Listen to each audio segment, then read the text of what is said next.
आनंद मठ। आनंद मठ और ऋषियों की अनमोल धरोहर को संजोएं।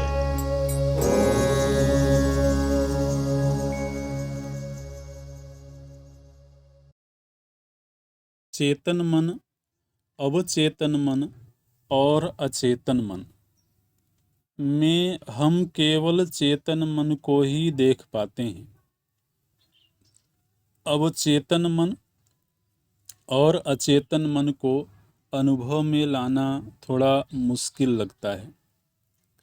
क्या अवचेतन मन और अचेतन मन की साधना को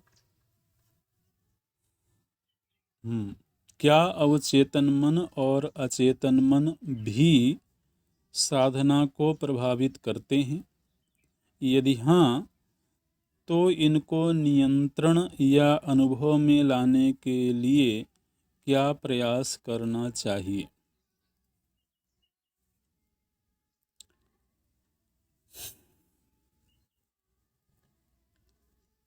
हमारे भीतर जितनी भी संस्कार राशि है, वो कितनी है अभी हमको नहीं मालूम है। यहाँ तक कि जैसे अभी चर्चा हो रही है, तो अभी चर्चा हो रही है, आप श्रवण कर रहे हैं, जो कुछ भी आप सुन रहे हैं वो आपके स्मृति कोश में सुरक्षित हो रहा है ना? और होना चाहिए, ऐसी हम उम्मीद करते हैं, क्योंकि अगर वो सुरक्षित ना हो तो फिर सुना और सुन करके गायब हो गया। तो लेकिन वो कोष कहाँ है जहां वो संस्कार सुरक्षित हो रहे हैं? तत्काल तो हमको नहीं नजर आता है वो कोष। और जिस समय पर हम व्यवहार कर रहे होते हैं या जिस समय कोई साधना कर रहे होते हैं, अब जैसे थोड़ी देर के लिए अभी हम जब भी किसी बिंदु पर चर्चा करते हैं, तो उस बिंदु से संबंधित आपने पूर्व में जो कुछ भी सुना समझा होगा, वो इस समय आपके बुद्धि में जागृत हो रहा होगा, है ना? और जब हम कोई विचार दे रहे हैं, तो हमारे विचारों को सुनने के साथ साथ आपके भी विचार चल रहे हैं, है ना? उसमें से आप हमारे कुछ विचारों को तहे दिल से स्वीकार भी कर रहे हैं, कुछ विचारों के ऊपर आपके मन में प्रश्न भी खड़े हो रहे हैं, कुछ विचारों के प्रति संशय भी खड़ा हो रहा है, अथवा हो सकता है कुछ विचारों का आप नकार भी रहे हों। तो ये भीतर जो चल रहा है, उसमें कुछ संस्कार पीछे से आ रहे हैं। वर्तमान में जिस विषय पर चर्चा हो रही है, उससे संबंधित पूर्व के पड़े हुए संस्कार जागृत होकर के और हमारे विचारों को साथ दे रहे हैं। तो इसका मतलब है कि वो संस्कार कहीं थे,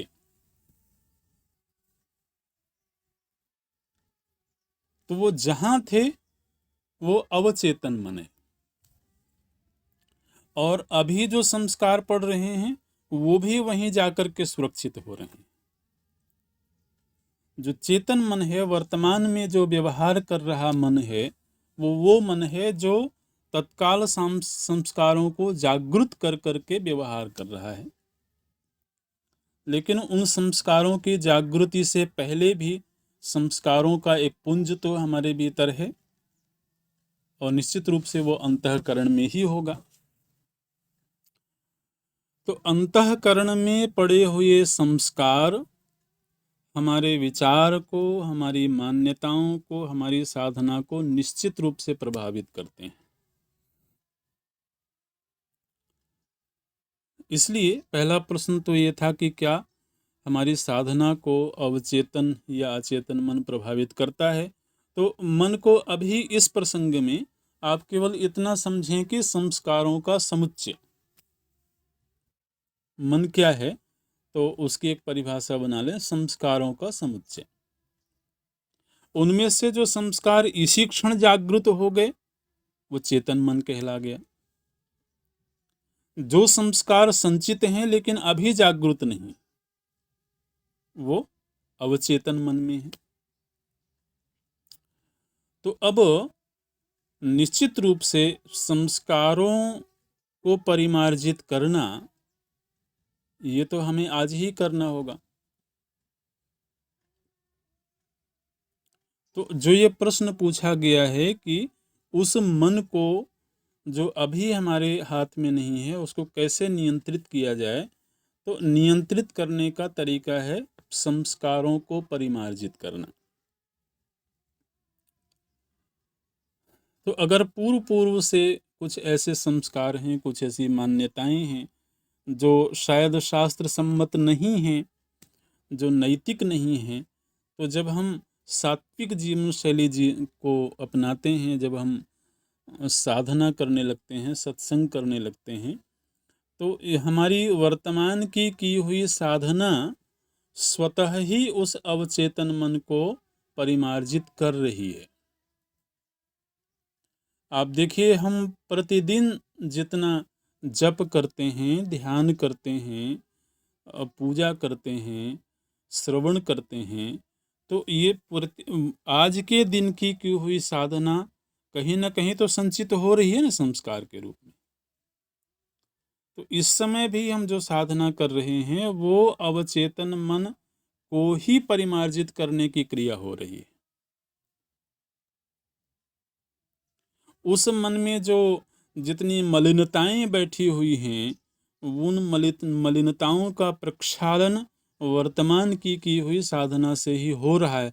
हालांकि वो हमको दिख नहीं रहा है कि अभी उसमें कितनी डिग्री का परिमार्जन हो गया है और कितना अभी मलिनता है, वो दिख नहीं रहा है, लेकिन घटना वही घट रही है।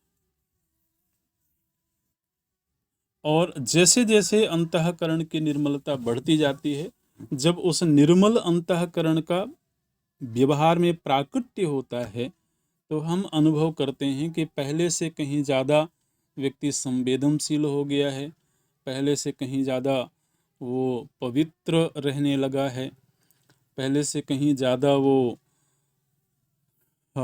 शास्त्र को महत्व देने लगा है, शास्त्रीय विचारों को जीने लगा है। तो ये कोई एक दिन में तो ये घटना नहीं घटती है। तो वही जो अवचेतन मन है, उसमें जो हमारे रोज रोज के साधना के श्रवण के संस्कार संचित होते जा रहे हैं, वही फिर भविष्य में जब प्रकट होते हैं तो हमको एक साधक के रूप में प्रस्तुत करते हैं। तो स्वतः वो घटना घट ही रही है जिसका आप जिक्र कर रहे हैं। हाँ, अब ये बात सच है कि वो अपने हाथ में इस समय पर नहीं है कि हम इसी समय पर उस मन की परत को खोल के देख लें कि अभी इसमें कितना क्या क्या संचित हो चुका है, क्या क्या अभी इसमें मलिनताएं पहले से भरी हुई हैं। वो अपने हाथ में नहीं है, और ये भी प्रभु जी की कृपा ही है कि वो अपने हाथ में नहीं है ना। मत्ता स्मृतिर ज्ञानम अपोहनम च, गीता जी में प्रभु जी बोलते हैं कि 15वें अध्याय में बोले कि चाहे वो स्मृति हो या विस्मृति हो, ये सब मेरे ही अनुग्रह से हो रहा है। तो अब बात यह है ना कि इस समय पर हमारा मूड कैसा है, तो अब व्यक्ति का मूड तो बदलता रहता है ना परिस्थिति के अनुसार, और जब उसका मूड बदलता है तो उस समय कुछ और ही चीज़ें अच्छी लगती हैं, वही महत्वपूर्ण लगती हैं। तो अब न जाने कब इसका मूड बिगड़ जाए और उस समय अवचेतन मन उसके हाथ में हो तो खोल करके उसमें वही बुरे संस्कार डाल दे, फिर तो मुश्किल हो जाएगा। इसलिए निसर्ग ने एक कुछ चीज़ों को पर्दे के पीछे रखा हुआ है, सब कुछ हमारे वर्तमान हाथ में नहीं छोड़ दिया है, क्योंकि हमारा वर्तमान हर क्षण बदलता रहता है।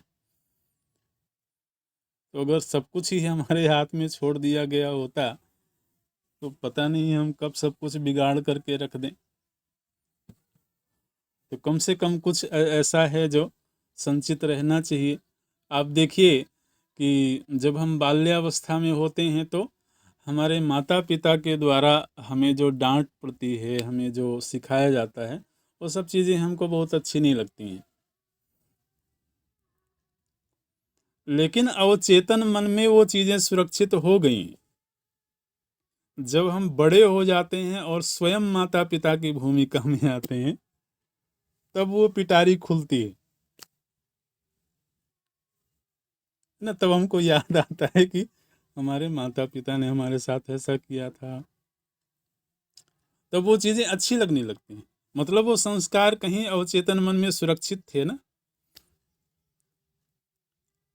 तो अब उस समय तो बुरे लग रहे थे, अब अगर उसी समय हमारे हाथ में होता तो हम उसको वहां सुरक्षित ना होने देते। लेकिन नैसर्गिक व्यवस्था के तहत वो सुरक्षित होते रहे। कालांतर में जब उनकी आवश्यकता हुई तो वो हमारे सामने प्रकट हो गए।